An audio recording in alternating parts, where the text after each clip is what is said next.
Praise the Lord.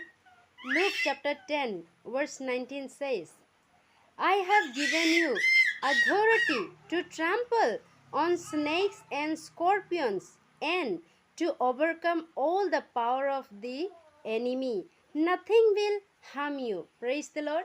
Jesus says that Jesus has given you and me the authority, praise the Lord, to overcome all the power of the enemy. Hallelujah. ঈশ্বৰৰ বাইকত আমাক কৈছে প্ৰিয়সকল যীশুৱে আপোনাক আৰু মোক আমাক ক্ষমতা দিছে প্ৰেইজ দি লৰ্ড কিহৰ ক্ষমতা কি ক্ষমতা সকলো সাপ আৰু কেঁকুৰা বিছা গছকিবলৈ প্ৰেইজ দি লৰ্ড শত্ৰুৰ সকলো পৰাক্ৰমৰ ওপৰত আপোনাক আৰু মোক ক্ষমতা দিছে প্ৰেইজ দি লৰ্ড সেই কথাষাৰ পাহৰি নাযাব প্ৰিয়সকল আপুনি কেৱল সাধাৰণ বিশ্বাসীয়ে নহয় কিন্তু আপোনাত সকলো শক্তি আছে প্ৰেইজ দি লৰ্ড সকলো অধিকাৰ আছে সকলো ক্ষমতা